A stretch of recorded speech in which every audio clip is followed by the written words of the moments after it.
Thank you, Heidi and Laura and the team from Outliers for setting up this event, because this is an important conversation and there are not many people who have the courage to put the conversation on the table. So thank you to you for creating this space. As you heard, Heidi and I worked together at the warehouse. I'm still at the warehouse, and I have some colleagues here. My disclaimer is that I did not study economics. I studied theology. But I think some of the things I want to say, kind of commentary on that, but I'm saying it because I love South Africa. And so we're going to start with a few short stories. All of these stories start with the same line. Once upon a time, someone was walking down the road and dropped a wallet. Someone else saw the wallet and picked it up. The person who found the wallet said, "I'm lucky." Oh, sorry.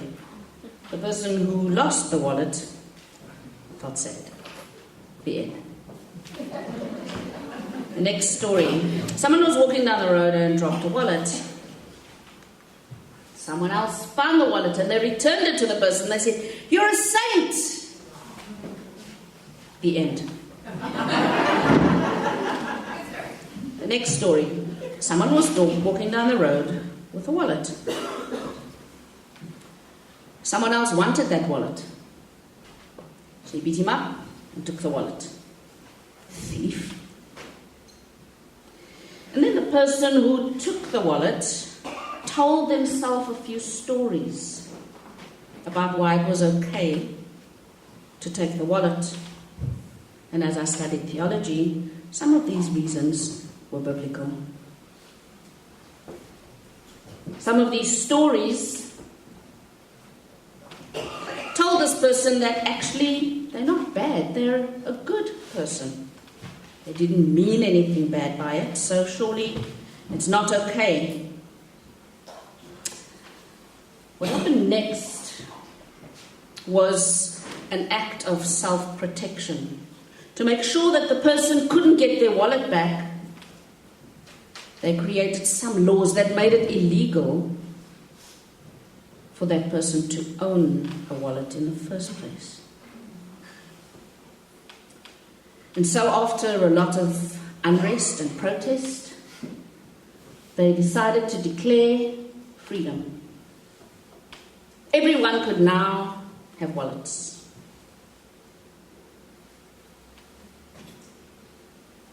The end.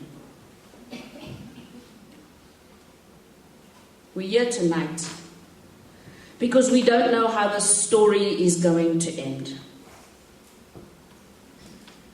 What about 40 years of interest on the money that was in the wallet?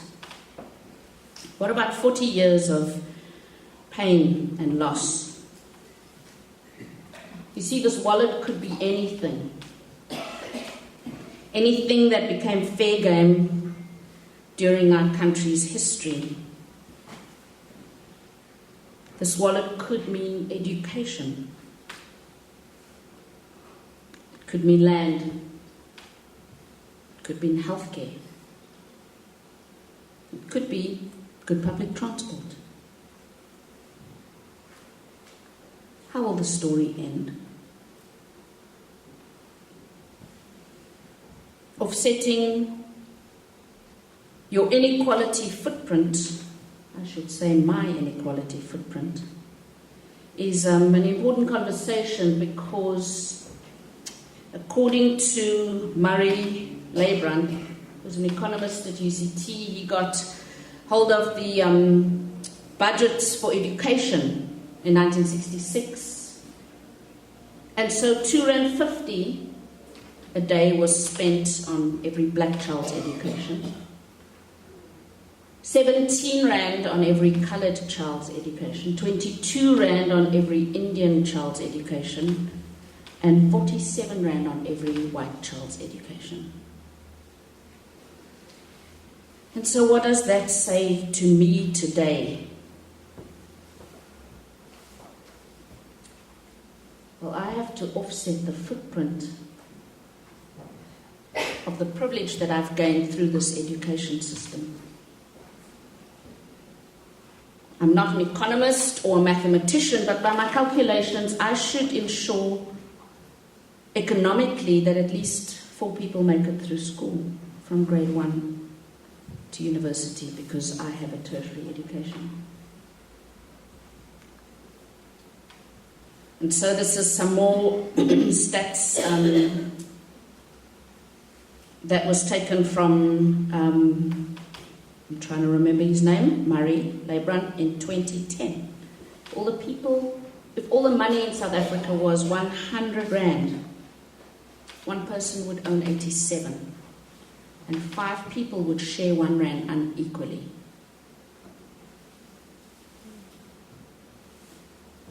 Do you notice the relationship between these 2 slides? Education has been a leading driver of inequality.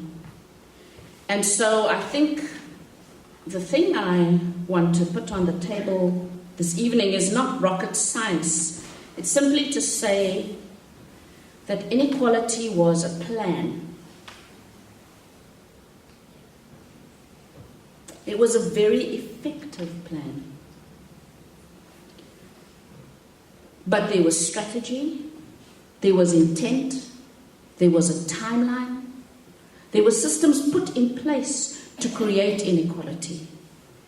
And so while we, in the 70s and the 60s and the 80s, were fighting this thing called apartheid, what we didn't recognize were the systems that were being created behind apartheid. And so demolishing apartheid is not enough of a story. It's the beginning of our story of offsetting our inequality footprint. And so what can we do?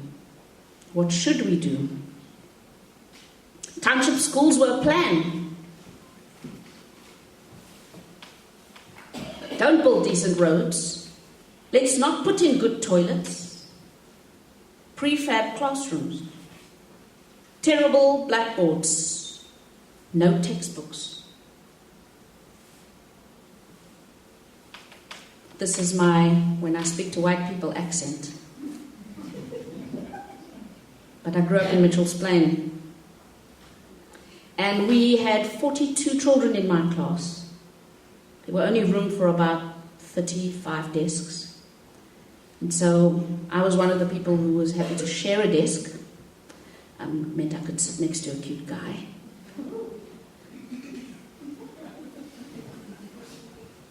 We had about 10 textbooks between us.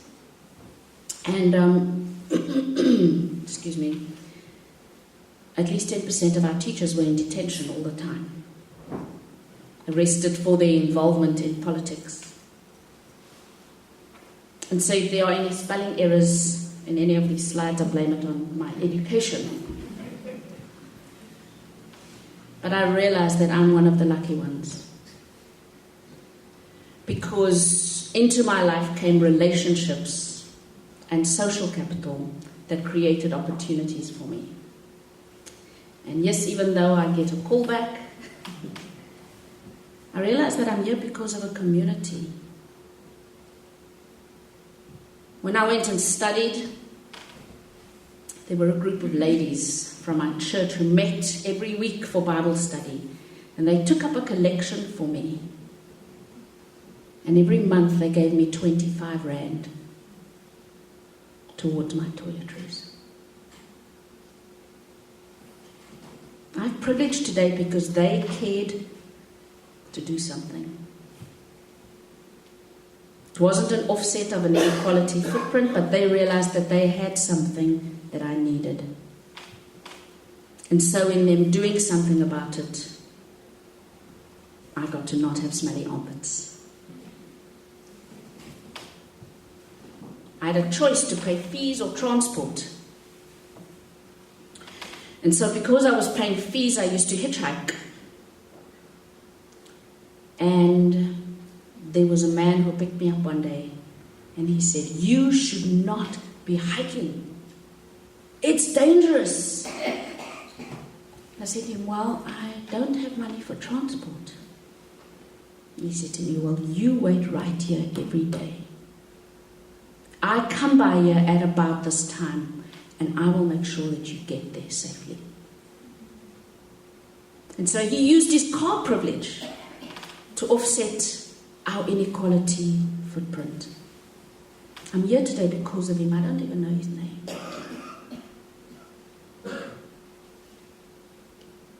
And so even in communities where people have very little, even in relationships where there's no ask, humanity, as Linda reminded us, humanity is what invites us to offset our inequality footprint.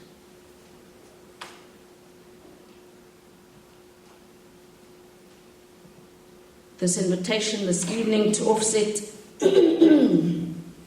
what inequality has created begs the question from each one of us. And I don't know where my slide has gone. Linda, you're better at this than I am. What role will you play?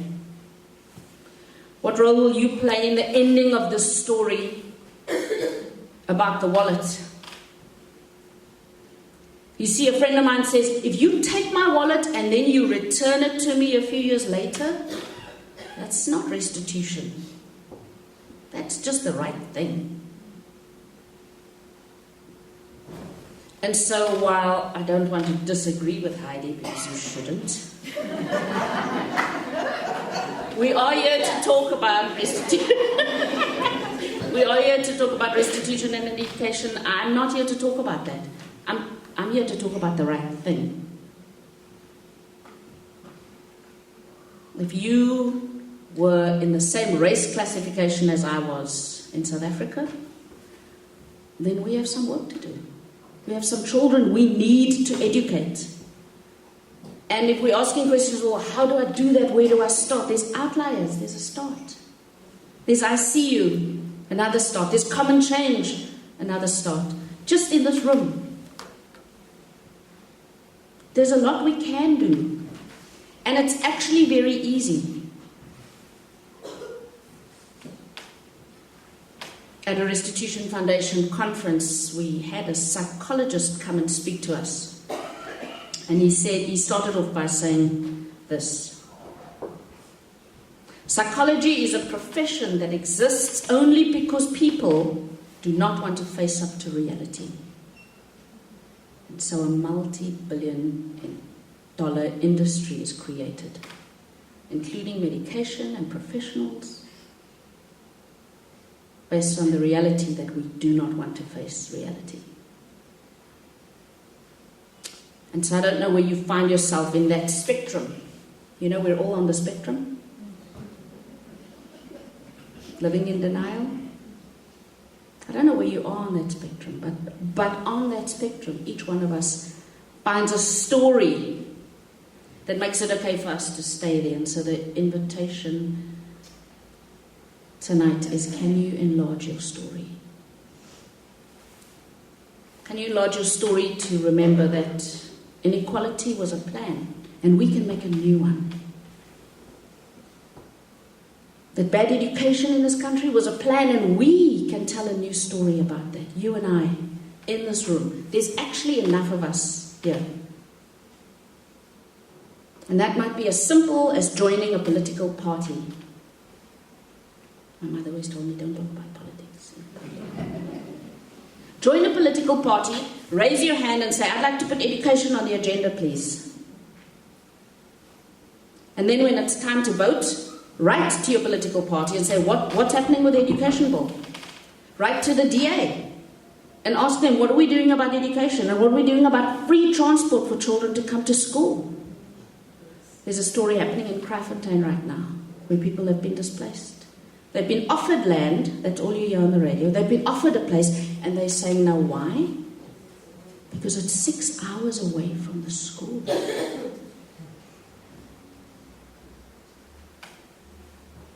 We can write a new story.